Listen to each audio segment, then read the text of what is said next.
దైవశక్తి అనే కార్యక్రమం ద్వారా సర్వశక్తిమంతుడైన దేవుని యొక్క మహాజ్ఞానపు సంగతులను క్రమముగా నేర్చుకుంటున్నటువంటి మీ అందరికీ మన ప్రభువును రక్షకుడునైన యేసుక్రీస్తు వారి పేరిట నా హృదయపూర్వకమైన వందనములను తెలియజేయుచున్నాను. దేవుని మహాకృపను బట్టి ఈ సందర్భంలో కూడా పరిశుద్ధ గ్రంథం నుండి ఆలోచనాత్మకమైనటువంటి సంగతులను మనము అధ్యయనం చేద్దాం. ప్రియులారా, లోకంలో ఒక సామెత ఉంది. అదేంటంటే, గంగిగోవు పాలు గరిటిడైనను చాలు, కడివిడైననేమి కరము పాలు. గంగిగోవు పాలు గరిటిడైనను చాలు, కడివిడైననేమి కరము పాలు. అంటే అర్థం ఏంటి? ఆవు పాలు కొంచెం ఉన్నా అవి శ్రేష్టమైనవి కనుక అవి మనకు సరిపోతాయి, లేక లాభకరమైనవి, ప్రయోజనకరమైనవి. ఒక బిందెడో లేకపోతే కుండీతోనో గాడిద పాలు తెచ్చుకున్నంత మాత్రాన అవి మనకు ఉపయోగం లేనప్పుడు ఎందుకు? ఈ సామెతను ఎక్కడ ఉపయోగిస్తారు? తెలుగులో ఈ సామెతను ఏ సందర్భంలో ఉపయోగిస్తారు? మంద ఎక్కువగా ఉన్నా కానీ దాని వలన ఏమాత్రం ప్రయోజనం లేకుండా ఉన్నప్పుడు ఈ సామెతను ఉపయోగిస్తారు. ప్రయోజనకరమైనది కొంచెం ఉన్నా కానీ, ప్రయోజనకరమైన వాడు ఒక్కడున్నా కానీ అది మేలే అనేటువంటి సందర్భాన్ని చెప్పటానికి ఈ సామెతను ఉపయోగిస్తారు. ప్రియులారా, దేవుని దగ్గర కూడా ఇదే సూత్రం మనకు కనిపిస్తుంది. పరిశుద్ధ గ్రంథంలో ప్రారంభం నుంచి మనం చూడగలిగితే దేవుడు ఇదే సూత్రమును మనకు చూపిస్తున్నాడు. కానీ చాలామందికి ఇది అర్థం కాలేదు. దేవునికి ప్రయోజనకరమైన వారు కొద్దిమంది ఉన్నా కానీ వారే కావాలి. పనికి మాలిన వారు విస్తారంగా ఉన్నా కానీ వారు ఆయనకు అక్కర్లేదు. అర్థమవుతుందా మీకు? ప్రయోజనకరమైన వారు, ఆయనకు కావలసిన వారు, ఆయన మాట వినేవారు కొద్దిమంది ఉన్నా కానీ, కొన్నిసార్లు వేళ్లతో లెక్క పెట్టగలిగినంత మంది మాత్రమే ఉన్నా కానీ వారే ఆయనకు కావాలి. విస్తారంగా ఎంతోమంది ఉన్నారు కానీ వారందరూ కూడా దేవునికి పనికిరాని వారు. మరి సంఖ్య ఎక్కువగా ఉంది, వీరందరూ నీకు కావాలా అంటే దేవుడు వద్దు అంటున్నాడు. వారు నాకు వద్దు అంటున్నాడు. దేవుని మనస్సు మీకు అర్థమైందా? దేవుని యొక్క ఆలోచనను మీరు గ్రహించగలుగుతున్నారా? విస్తారంగా ఉన్నా కానీ విషయం లేకపోతే దేవునికి అక్కర్లేదు. విషయము ఉన్నదైతే కొద్దిగా ఉన్నా కానీ దేవునికి వారే కావాలి. నిజమండి? పరిశుద్ధ గ్రంథంలో దీనికి సంబంధించిన ఆధారాలు ఉన్నాయండి అని మీరు అడిగితే ఎన్నో ఉన్నాయి. మచ్చుకు కొన్ని మీకు చూపిస్తాను. దానియేలు గ్రంథంలో రాజైనటువంటి నెబుకద్నెజరుకు ఒక దర్శనం వచ్చింది. ఈ దర్శనంలో ఒక మహాప్రతిమ, ఆ ప్రతిమను పడగొట్టి సమూల నాశనం చేసినటువంటి ఒక చిన్న రాయి మనకు కనిపిస్తున్నాయి. ఒక మహాప్రతిమ ఒకవైపు ఉంది, చేతి సహాయం లేకుండా తీయబడినటువంటి ఒక రాయి మరోవైపునుంది. ఈ రాయి ఏం చేసిందంటే ఆ మహాపర్వతాన్ని సమూల ధ్వంసం చేసేసింది. చూద్దాం, పరిశుద్ధ గ్రంథంలో ఈ వాక్య భాగాన్ని ఒక్కసారి మనం ధ్యానిద్దాం. దానియేలు గ్రంథము 2వ అధ్యాయము 34వ వాక్యాన్ని 35వ వాక్యాన్ని మీరు చూడండి. దానియేలు గ్రంథము 2వ అధ్యాయము 34వ వాక్యం నుండి, మరియు చేతి సహాయము లేక తీయబడిన ఒక రాయి ఇనుమును మట్టియు కలిసిన ఆ ప్రతిమ యొక్క పాదముల మీద పడి దాని పాదములను తుత్తునియులుగా విరుగగొట్టినట్టు తమకు కనబడెను. అంతటా ఇనుమును మట్టియు ఎత్తడియు వెండియు బంగారమును ఏకముగా దంచబడి కళ్ళములోని చెత్తవలే కాగా వాటికి స్థలము ఎచ్చటను దొరకకుండా గాలి వాటిని కొట్టుకొని పోయెను. ప్రతిమను విరుగగొట్టిన ఆ రాయి సర్వభూతలమంతా మహాపర్వతమాయెను. ఈ వాక్య భాగాన్ని చక్కగా మీరు అధ్యయనం చేయండి. దేవుని ఉద్దేశాలు ఎలా ఉన్నాయో చూడండి. ఒక మహా ప్రతిమ కనిపించింది నెబుకద్నెజరుకు దర్శనంలో. ఈ ప్రతిమ ఎలా తయారు చేయబడింది? మొదట బంగారంతో తయారు చేయబడింది శిరస్సు, ఆ తర్వాత వెండితో తయారు చేయబడింది, ఆ తర్వాత ఇత్తడితో తయారు చేయబడింది, ఆ తర్వాత ఇనుము మరియు మట్టి కలిసినటువంటి భాగాలు దర్శనంలో ఆ ప్రతిమ ద్వారా నెబుకద్నెజరుకు కనిపిస్తున్నాయి. అది ఒక గొప్ప ప్రతిమ, గొప్ప ప్రతిమ. ఈరోజు కూడా చాలా ప్రతిమలు నిలబెడుతున్నారు చూడండి. ఆయా రాష్ట్రాలలో, ఆయా దేశాలలో భారీ ప్రతిమలు కడుతున్నారు చూడండి, విగ్రహాలు కడుతున్నారు చూడండి. అలాంటి ఒకానొక విగ్రహం కనిపించింది నెబుకద్నెజరుకు దర్శనంలో. విగ్రహం కనిపిస్తే కనిపించింది. ఇన్ని రకాలైనటువంటి లోహాలతో చివరకు మట్టితో కూడా ఇది తయారు చేయబడితే చేయబడింది. కానీ ఆశ్చర్యం ఏంటంటే చేతి సహాయం లేకుండా, అంటే ఎవ్వరూ సపోర్ట్ చేయలేదు ఒక రాయికి. చేతి సహాయం లేదంటే అర్థం ఏంటి? ఎవ్వరి సహాయం లేదు. ఒక రాయి వచ్చి ఆ విగ్రహానికి బేస్ ఏదైతే ఉందో, పాదముల దగ్గర బేస్ ఉంటుంది కనుక ఆ కాలంలో ఆ రాయి వస్తుందని సూచనగా చెప్పటానికి ఇనుమును మట్టియు కలిసి ఉన్నటువంటి ఆ పాదముల దగ్గర ఆ రాయి వచ్చి ఆ ప్రతిమను ధ్వంసం చేసేసింది, పడగొట్టేసింది. బంగారం అయితేనివ్వండి, వెండి అయితేనివ్వండి, ఇత్తడి, ఇనుము, మట్టి, టోటల్గా ఇవన్నీ కూడా పూర్తిగా దంచబడి కళ్ళములోని చెత్తవలే కాగా వాటికి స్థలము ఎచ్చటను దొరకకుండా గాలి వాటిని కొట్టుకుని పోయాను. అంటే పూర్తిగా అంతా కూడా నాశనం అయిపోయింది, ధ్వంసం అయిపోయింది. ఒకప్పుడు మహాప్రతిమే, అందరూ పొగిడినదే, అందరూ జయజయలు పలికినదే. కానీ ఇప్పుడు కనిపించకుండా పోయింది, గాలి కొట్టుకుని పోయింది. ఇంతకీ ఈ రాయి ఏమైపోయింది? ఈ ప్రతిమను సమూల ధ్వంసం చేసినటువంటి రాయి ఏమైపోయింది? సర్వభూతలమంతా మహాపర్వతం అయిపోయింది. చేతి సహాయం లేకుండా తీయబడింది, సర్వభూతలమంతా మహాపర్వతం అయిపోయింది. దేవుని ఆలోచనలు, దేవుని ప్రణాళిక, దేవుని ఉద్దేశ్యం ఎలా ఉంటాయో ఈ సందర్భం ద్వారా మీరు అర్థం చేసుకోవాలి. విస్తారంగా ఉన్న వాటిని దేవుడు కోరుకోడు. జన బలంతో, ధన బలంతో, అంగరంగ వైభవంగా కనిపిస్తున్నటువంటి వాటి మీద దేవుడు దృష్టి కేంద్రీకరించడం. మరి ఆయనకు ఎవరు కావాలి? ఆయన ఎడల విధేయత, ఆయన ఎడల భయభక్తులు చూపిస్తున్నటువంటి దేవుని పిల్లలు ఆయనకు కావాలి. వారు ఒకరున్నారా, ఇద్దరున్నారా, కొద్దిమందే ఉన్నారా, ఆ సంఖ్యను దేవుడు పట్టించుకోడు. చేతి సహాయం లేకుండా తీయబడింది ఒక రాయి.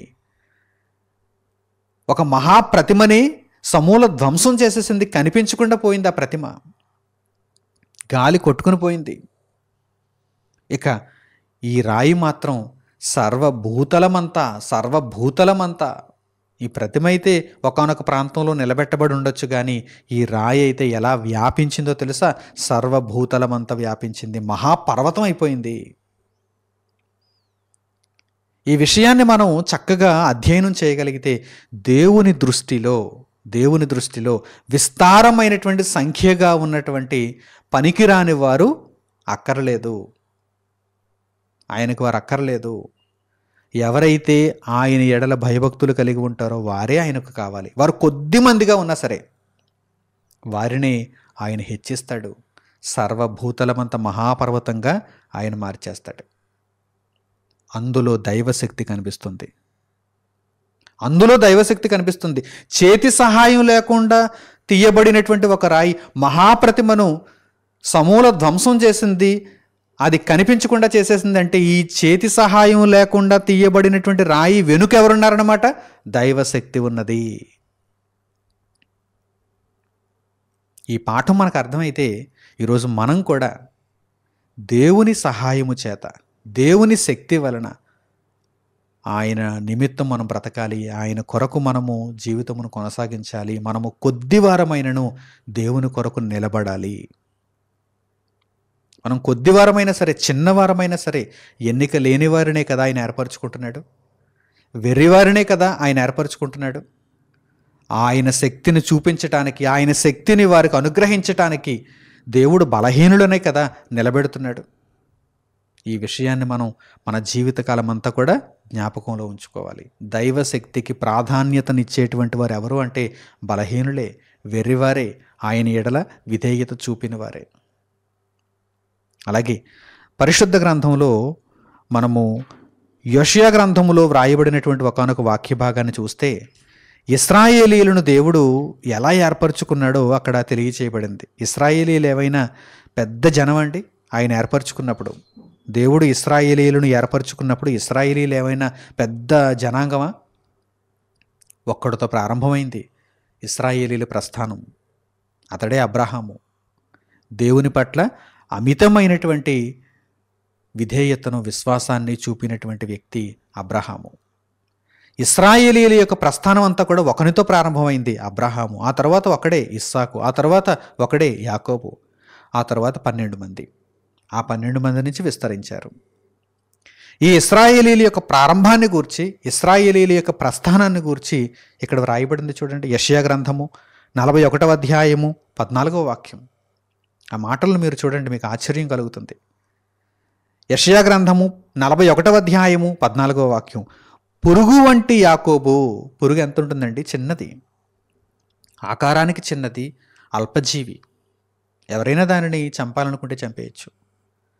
పురుగు వంటి యాకోబు, స్వల్ప జనమగు ఇశ్రాయేలు, భయపడకుడి, నేను నీకు సహాయము చేయుచున్నాను అని యెహోవా సెలవిచ్చుచున్నాడు. దైవశక్తి ఎవరి దగ్గర కనిపిస్తుంది? స్వల్పమైన జనాంగం దగ్గరే కనిపిస్తుంది. మీరే అప్పటికే బలవంతులుగా ఉన్నారనుకోండి, మీ వెనక విస్తారమైనటువంటి జనం ఉందనుకోండి, దైవశక్తికి అక్కడ చోటే ఉంది. దైవశక్తికి అక్కడ చోటే ఉంది. మీరే బలంగా ఉన్నారు, మీకు దేవుని శక్తితో పనేంటి? కానీ మీరు ఎప్పుడైతే ఒక పురుగులా ఉన్నారో, మీరు ఎప్పుడైతే స్వల్ప జనముగా ఉన్నారో, మీకు దైవశక్తి అవసరం. అది కూడా మీరు దేవుని పట్ల భయభక్తులు చూపిస్తేనే సుమా. మీకు దేవుని పట్ల భయభక్తులు లేకపోతే మీరు కొద్దివారైనా గొప్పవారైనా ఎందుకు పనికిరాని వారే. దేవుని ఎడల విధేయతనుంచినప్పుడు మీరు కొద్దివారైనప్పటికీ మీ తరఫున దేవుని శక్తి పనిచేస్తుంది. ఇది వ్రాయబడినటువంటి లేఖనం, ఇది నిరర్ధకము కానేరదు. పురుగు వంటి యాకోబు, స్వల్ప జనమగు ఇశ్రాయేలు, భయపడవద్దు, జడియవద్దు. లోకమంతా విస్తారంగా ఉందే, ఎందరో ఎందరో ఎందరో గొప్ప గొప్ప జనాంగాలు ఉన్నారే, మేమెంత అని మీరు అనుకుంటే మీ వెనక దేవుడున్నాడు అని వ్రాయబడింది చూడండి. ఈ లేఖనం ద్వారా దేవుడు మనకు నేర్పిస్తున్న పాఠం ఏంటి? మీరు నిత్య జీవం నిమిత్తం నిలబడండి, మీరు సత్యవాక్యం నిమిత్తం నిలబడండి, మీరు క్రీస్తు ప్రభు యొక్క రక్షణ నిమిత్తం నిలబడండి. వెనుదిరిగిపోవద్దు, అపవాదితో చేతులు కలపొద్దు.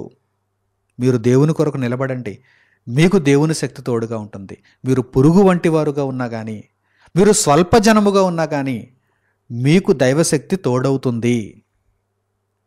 చేతి సహాయము లేక తీయబడిన రాయి సర్వభూతలమంతా మహాపర్వతం అవుతుంది. మీరు విశ్వాసం ఉంచితే ఓర్పుతో దేవుని కొరకు బ్రతకండి అని దేవుడు సెలవిస్తున్నాడు. అలాగే యేసుక్రీస్తు ప్రభువు తన్ను విశ్వసించిన వారిని చూచి ఏమని పిలుస్తున్నారో తెలుసా? వారిని విస్తారమైనటువంటి జనమా అని పిలవటం లేదు. ఏమని పిలుస్తున్నారు చూడండి. లూకా సువార్త 12వ అధ్యాయము 32వ వాక్యాన్ని చూడండి. లూకా సువార్త 12వ అధ్యాయము 32వ వాక్యం. చిన్న మంద, భయపడకుడి, మీకు రాజ్యము అనుగ్రహించుటకు మీ తండ్రికి ఇష్టమై ఉన్నది. యేసుక్రీస్తు ప్రభువును వెంబడించిన వారు విస్తారంగా ఉన్నారండి. విషయం లేని వారు విస్తారంగా ఉన్నంత మాత్రాన ప్రయోజనం ఏముంది చెప్పండి. అందుకే ఎప్పటికప్పుడు యేసుక్రీస్తు ప్రభువు వారు వారిని స్క్రీన్ చేసేసేవారు, ఫిల్టర్ చేసేసేవారు. ఇదిగో క్షయమైనటువంటి ఆహారం కోసం నన్ను వెంబడిస్తే వెళ్ళిపోండి, అక్షయమైన ఆహారం కొరకు నన్ను వెంబడించండి అని నిర్మోహమాటంగా యేసుక్రీస్తు ప్రభువారు తెలియజేశారు. అనేకులు ఆయనను విడిచిపెట్టి వెళ్ళిపోయారు. ప్రభువును వెంబడిస్తే మాకు లోక సంబంధమైనటువంటి క్షయమైనటువంటి జానడి పొట్టను నింపుకునేటువంటి రొట్టెలు చేపలు దొరకవేమో ఇక నుండి, నిత్య జీవము నిమిత్తము, దేవుని వాక్యము నిమిత్తము, అక్షయమైనటువంటి ఆహారము నిమిత్తము తను వెంబడించమంటున్నారు. అయితే ఇక మాకు ప్రభువుతో పని లేదులే అని విడిచి వెళ్ళిపోయారు. శిష్యులను చూచి ఈయన అంటున్నారు, మీరు కూడా విడిచి వెళ్ళిపోవాలనుకుంటున్నారా అని అడుగుతున్నారు. అప్పుడు పేతురు, నీవే నిత్య జీవపు మాటలు కలిగిన వాడు ప్రభువా, మేము ఇంకెక్కడికి వెళతాం? మేము అక్షయమైన ఆహారం కోసమే వచ్చాం కానీ క్షయమైన ఆహారం కోసం రాలేదు కనుక మేము వెళ్ళమన్నారు. పేతురు గారు ఆ విధంగా మాట్లాడారు. ప్రభువును వెంబడించిన వారు విస్తారంగా ఉన్నారా అంటే లేదు లేదు, కొద్దిగానే ఉన్నారు. అందుకే ఆయన అంటున్నారు, చిన్న మంద, భయపడకండి. ఒకవేళ మీకు ఏమైనా ఆందోళన ఉందా, మేమేంటి ఇలాగే ఉండిపోయాం, చిన్న మంద కింద ఉండిపోయాం, తక్కువ మందిగా ఉండిపోయాం, విస్తరించలేకపోతున్నాం. ఏమంటే విస్తరించడం అనేది మన చేతుల్లో ఉంటుందా? అందరినీ కలిపేసుకోవడానికి మన చేతుల్లో ఏమైనా ఉంటుందా విస్తరించడం అనేది? వారందరూ దేవుని వాక్యాన్ని విశ్వసిస్తే కదా దేవుని రాజ్యంలో చేర్చబడతారు. ఇదేమైనా వ్యాపారం అండి? సంఘం అనేది ఏమైనా వ్యాపారమా? విస్తరించాలి విస్తరించాలి అని ఏవో అడ్డదారులు తొక్కి, వాటిని ఆశగా చూపి వీటిని ఆశగా చూపి ఎన్నెన్నో రాజకీయాలు చేసి అందరినీ లోపరుచుకోవటానికి, అందరినీ మంచి చేసుకోవటానికి నేను ఏ విధంగా పాచికలు వేయాలా అని చెప్పి ఆలోచిస్తూ కూర్చుని వారమంతా ఆదివారం నాడు ఆ పాచికలు వేసి ప్రజలందరినీ నీ బుట్టలో వేసుకోవటానికి ఇదేమైనా రాజకీయమా? నీవు దేవుని వాక్యాన్ని స్వచ్ఛమైనదిగా ప్రకటించినప్పుడు ఎందరూ విశ్వసించి దేవుని రాజ్యంలో చేర్చబడతారో అందరూ మాత్రమే ఉంటారు. వారు కొద్దిమందిగా ఉండిపోయారే అని నీవు దిగులు చెందవలసిన అవసరమేమీ లేదు. నీవు దిగులు చెందవలసినటువంటి ఆవశ్యకత ఏ విషయంలో ఉందంటే, నీవు దేవుని వాక్యాన్ని సరిగ్గా ప్రకటిస్తున్నావా లేదా, సరైన విధానంలో నువ్వు వెళ్తున్నావు లేదా, ఈ విషయంలో మాత్రమే నీవు దిగులు చెందాలి. బాకానాదము ఊదడమే మన పని. దేవుని వాక్యాన్ని స్వచ్ఛమైనదిగా ప్రకటించడమే మన పని. అంతే తప్ప సంఖ్యను పెంచుకోవటం మన పని కాదు. అది దేవుని ఉద్దేశ్యము కాదు. ఇరుకైన ద్వారమున మీరు ప్రవేశింప పోరాడుడి. కొద్దిమందే వస్తారు నిత్య జీవానికి. దేవునికి ఏమైనా బెంగ ఉందా? కొద్దిమందే వస్తున్నారు, విస్తారంగా పోతున్నారు అక్కడికి, పాతాళ లోకంలో కటిక చీకటి గల బెలములలోనికి, ఆరని అగ్నిలోనికి తండోపతండాలుగా వెళ్ళిపోతున్నారని దేవుడు బెంగ పెట్టేసుకుంటున్నాడా? ఏం చేయాలి ఏం చేయాలి ఏం చేయాలి, అక్రమమైనటువంటి పద్ధతుల్లో వెళ్ళిపోయి వారందరినీ లాగేద్దామా అని దేవుడు ఏమని అనుకుంటున్నాడా? నీతి న్యాయము నిలబడాలంతే. దేవుని దగ్గర నీతి న్యాయము, ఈ నీతి న్యాయాన్ని నీవు నిలబెట్టేస్తే ఒక్కడే వస్తున్నాడు తండ్రి అంటే రానివి, ఒక్కడనే రానివి. ఎందుకంటే ఈ నీతి న్యాయములను అనుసరించడానికి దమ్మున్నవాడు ఒక్కడేనమాట. అంతమందికి లేదు. తండోపతండాలుగా నిత్య నరకాగ్నికి తరలిపోతున్నటువంటి వీరందరికీ కూడా నీతి న్యాయములకు నిలబడేటువంటి మనస్సు, ధైర్యం లేదు కనుక వారు పోతారు. వారిని గూర్చి నీవు బెంగతో దిగులు చెందవలసినటువంటి అవసరత లేనే లేదు. చిన్న మంద, భయపడకండి, భయపడకండి. మీకు దేవుని రాజ్యమును అనుగ్రహించుటకు తండ్రికి ఇష్టం, తండ్రి యొక్క సంకల్పం. దానిని ప్రభువారు తెలియజేస్తున్నారు చూడండి. చిన్న మంద, భయపడకుడి, మీకు రాజ్యము అనుగ్రహించుటకు మీ తండ్రికి ఇష్టమై ఉన్నది మీకే ఇవ్వాలనుకుంటున్నాడు ఆయన. ఎందుకంటే మీరు కొద్దివారుగా ఉండి దేవుని యందు విశ్వాసం ఉంచి ఓర్పును కోల్పోక సహనముతో చివరి వరకు నిలబడ్డారు కనుక మీకు రాజ్యమును అనుగ్రహించుటకు ఆయనకి ఇష్టమై ఉన్నది. ఎంత గొప్ప తండ్రి అండి మన దేవుడు, ఎంత గొప్ప తండ్రి అండి. ఏదో ఎక్కువ మందిని పోగేసుకోవటానికి అన్యాయపు మార్గంలో మన తండ్రి ఎప్పుడూ కూడా ఆలోచన చేయలేదండి.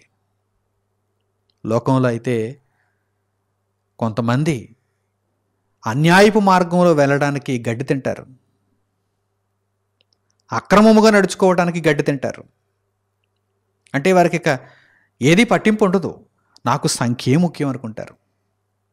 100 మంది ఉన్నారు 1000 మంది అయిపోవాలి, 1000 మంది ఉన్నారు 1,00,000 మంది అయిపోవాలి, 1,00,000 మంది ఉన్నారు 10 లక్షలు అయిపోవాలి, 10 లక్షలు ఉన్నారు 1,00,00,000 మంది అయిపోవాలి. ఏ విధము చేతనైనను అని వారు ఆలోచిస్తారు. ఏ విధము చేతనైనను. అన్యాయంగా వెళ్ళా, గడ్డి తిన్నా, చండాల పనులు చేసా, తప్పుడు మార్గములలో మనం వెళ్ళా, ఎందరూ నిత్య నరకాగ్నికి బలైపోతున్నా పర్వాలేదా? పర్వాలేదు. ఏ విధంగానైనా సరే తీసుకొచ్చేయండి అంతా అందరినీ. వీరికి ఏం కావాలి? సంఖ్య కావాలి. మరి మన దేవునికి ఏం కావాలి? మన తండ్రికి ఏం కావాలి? నీతి న్యాయం కావాలి. అందుకే ఆయన ప్రతి సందర్భంలో కూడా ఈ విషయాన్ని జ్ఞాపకం చేస్తున్నాడు. పురుగు వంటి వారా? స్వల్పంగా ఉన్నారా? చేతి సహాయము లేక తీయబడిన ఒక రాయిగా ఉన్నారా? ఒక చిన్న మందగా ఉన్నారా? మీరు భయపడొద్దు. దైవశక్తి అంటే ఏంటో మీ దగ్గరే నిరూపణ అవుతుంది. దైవశక్తిని నేను నిరూపించడానికి మీ బోటి వారే కదా నాకు కావాలి. విర్రవీగుతున్నటువంటి కండకావరంతో తిరుగుతున్నటువంటి వాడితో నాకెందుకు అంటాడు దేవుడు. వాడికి అప్పటికే చాలా బలం ఉంది, విస్తారమైనటువంటి బలం ఉంది. వాడితో నాకేంటి? వాడి దగ్గర నా శక్తి అనుగ్రహింపబడదు. కానీ మీ దగ్గర మాత్రం మీరు విధేయులైతే, మీరు విశ్వాసం ఉంచితే మీకు దేవుని శక్తి అనుగ్రహింపబడుతుంది అని దేవుడు ఖచ్చితంగా వాక్యమును బట్టి నేర్పిస్తున్నాడు. కనుక ఈ మాటలను మీరు అంగీకరించగలిగితే నీతి న్యాయములతో నిలబడండి. దేవుని వాక్యమును విశ్వసించి దేవుని కొరకు బ్రతకటానికి మంచి నిర్ణయాలు తీసుకోండి. చిన్న మంద దేవుని రాజ్యమును పొందుతుంది.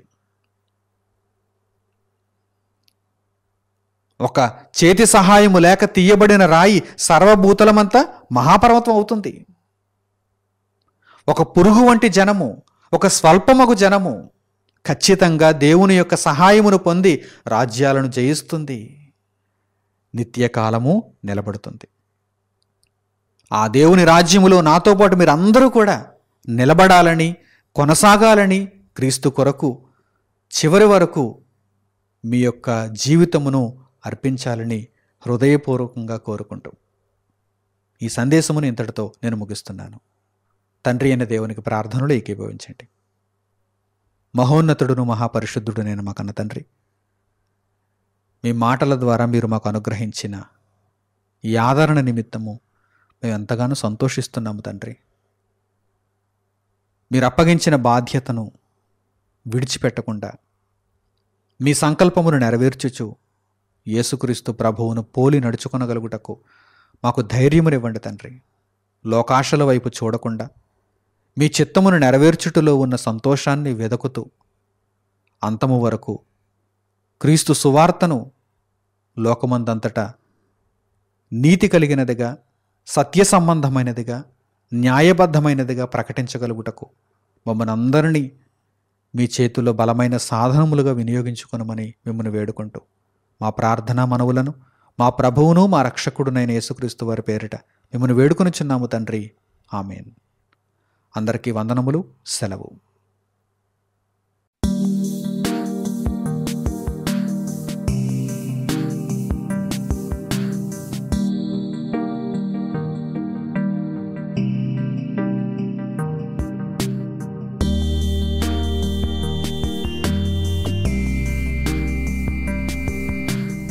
సహోదరులు మణికుమార్ గారు ప్రసంగించిన ఎన్నో ఆత్మ సంబంధమైన సంగతులను ఉచితంగా వీక్షించుటకు మా యూట్యూబ్ ఛానల్స్ను తప్పక దర్శించండి. మా సమాచారమును ఎప్పటికప్పుడు తెలుసుకొని ఆత్మీయ అభివృద్ధి నొందవలనంటే మా యూట్యూబ్ ఛానల్స్ను సబ్స్క్రైబ్ చేసుకోండి. సత్వర నోటిఫికేషన్ కొరకు సబ్స్క్రైబ్స్ బటన్ ప్రక్కన ఉన్న బెల్ సింబల్ను క్లిక్ చేయండి. మరిన్ని వివరాలకు మీరు సంప్రదించవలసిన మా ఫోన్ నంబర్స్ 8978414178 మరియు 8333927666. ధన్యవాదములు.